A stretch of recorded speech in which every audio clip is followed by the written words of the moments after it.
Perkenalkan, nama saya Diandra Ani sebagai moderator. Di sini kelompok kami, kelompok 1 akan menjelaskan tentang pemikiran Ki Hajar Dewantara menurut kodrat alam dengan konteks lokal, sosial, dan budaya. Di mana kodrat alam merupakan suatu hal yang tidak terlepas dari kehidupan manusia, yang dengan tidak terlepas dengan kehendak-kehendak dan hukum kodrat alam itu sendiri. Sehingga kodrat alam sosial budaya peserta didik ini ada perbedaan di antara Indonesia bagian timur, Indonesia bagian barat, dan Indonesia bagian tengah. Dan selanjutnya akan dijelaskan oleh Mbak Tia. Silakan.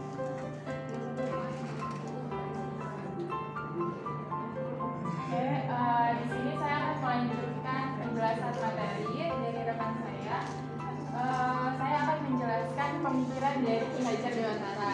Jadi Ki Hajar Dewantara itu dikenal sebagai Bapak Pendidikan Nasional. Dia mendirikan sekolah yang bernama Taman Siswa dengan konsep teknologi sebagai landasannya berupa konsep kekeluargaan dan kepemimpinan. Di dalam Taman Siswa terdapat 3 semboyan yang sudah sering dibicarakan dari tadi. Yang pertama itu ada Inarsa Sungtulado, yang kedua Ihmadiyah Mangunkarsa, dan yang ketiga Tutuli Handayani. Untuk penerapan di dalam daerah masing-masing akan dijelaskan oleh rekan saya. Terima kasih. Baiklah, saya akan menjelaskan mengenai poin pertama, yaitu mengenai pemikiran Ki Hajar Dewantara yang sesuai dengan sosiokultur di daerah kami. Nah, kami pemikiran dari Ki Hajar Dewantara ini kan tidak terlepas dari 6 profil pelajar Pancasila. Yang kita tahu ya, yang pertama ada beriman, bertakwa, dan berakhlak mulia. Yang kedua berkebinekaan global. Ketiga gotong royong, mandiri, kreatif, dan bernalar kritis. Nah, dari 6 nilai profil pelajar Pancasila ini, yang sesuai dengan sosiokultur di daerah kami adalah ada 3 poin. Yang pertama adalah nilai beriman, bertakwa, dan berakhlak mulia. Kenapa kita mengatakan nilai itu ada di daerah kami? Ya, karena kami melihat bahwa di daerah kami itu masing-masing ya dalam halnya misal perayaan agama gitu ya, dari masing-masing agama itu dapat berjalan dengan baik. Misal agama Islam dapat menjalankan misal Maulid Nabi, perayaan Hari Raya Idul Adha. Kemudian bagi yang masyarakat Kristen bisa melakukan ibadah pada hari Minggu. Kemudian juga bagi agama lainnya. Nah, yang poin kedua yang sesuai dengan sosiokultur di daerah kami adalah gotong royong. Nah, nilai gotong royong ini sesuai dengan daerah kami, karena di daerah kami yang utamanya banyak di dusun ya, itu lebih mengutamakan gotong royong. Contohnya seperti kerja bakti, kemudian takjiah, kemudian menjenguk orang yang sakit, dan hajatan gitu ya. Jadi sistem gotong royong di desa, di daerah kami itu masih sangat kuat seperti itu.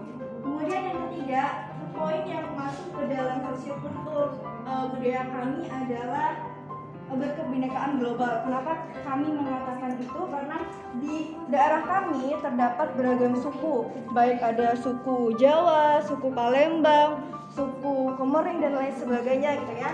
Nah, di sana sistem toleransi saling menghargai antara satu suku dengan yang lainnya itu sangat tinggi seperti itu. Jadi saya rangkum lagi, ada 3 poin yang 3 poin yang sesuai dengan sosiokultur di daerah kami. Yang pertama itu adalah beriman, bertakwa, dan berakhlak mulia. Yang kedua adalah gotong royong, dan yang ketiga adalah berkebinekaan global. Kemudian selanjutnya adalah penerapannya di sekolah yang akan dijelaskan oleh teman saya. Terima kasih.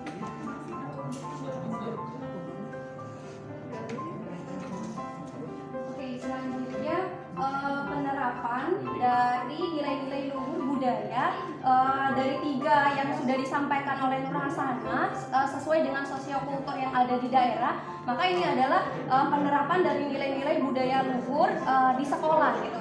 Nah, yang pertama itu ada beriman, bertakwa, dan berakhlak mulia. Dan ini adalah sedikit pengalaman gitu yang terjadi di sekolah gitu, yang pernah kami alami gitu, termasuk juga di daerah gitu.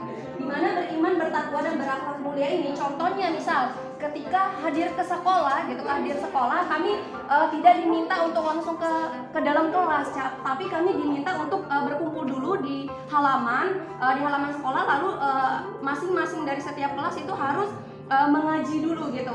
Nah, itu adalah salah satu penerapan nilai luhur yang ada di dalam sekolah gitu, khususnya di daerah tempat kami gitu, beriman dan bertakwa serta berakhlak mulia gitu. Terus termasuk juga ada kegiatan di hari Jumat, pengajian dan lain sebagainya. Kalau masuk di bulan suci Ramadan itu ada memperingati kegiatan-kegiatan yang bersifat misal contohnya pesantren kilat dan lain sebagainya, itu termasuk juga kepada nilai-nilai luhur yang ada di sekolah gitu. Lalu yang kedua itu nilai luhur yang kedua itu bergotong royong, di mana di dalam sekolah ini masih mengacu kepada pengalaman gitu ya, pengalaman yang ada di sekolah, di mana kegiatan gotong royong di sini kami setiap hari Sabtunya bukan hanya kegiatan yang bersifat untuk menjaga kejiwaan ataupun yang sifatnya olahraga dan lain sebagainya, tapi juga kami diminta untuk meningkatkan nilai luhur yang khususnya kepada gotong royong, di mana kami harus keluar sekolah di sana benar-benar kerja bakti untuk membantu atau mengambil sampah yang ada di sekitar itu, termasuk juga kepada gotong royong yang ada di sekolah gitu. Lalu yang ketiga, nilai luhur yang ketiga itu berkebinekaan global, di mana di sekolah pada waktu itu tidak hanya teman-teman yang beragama Islam, tapi juga ada teman-teman yang beragama Hindu, beragama Buddha dan beragama Kristen gitu. Di sana juga ketika ada pelaksanaan atau alur di mana datang sekolah yang harus duduk pengajian, nah teman-teman yang beragama Hindu ataupun beragama lain itu ikut juga duduk, menghargai di mana aturan yang ada di sana gitu. Meskipun mayoritas di sana adalah agama Islam gitu. Itu yang ada penerapannya di sekolah, dan ini mengacu kepada pengalaman yang ada di daerah kami gitu. Mungkin itu saja, saya kembalikan kepada moderator.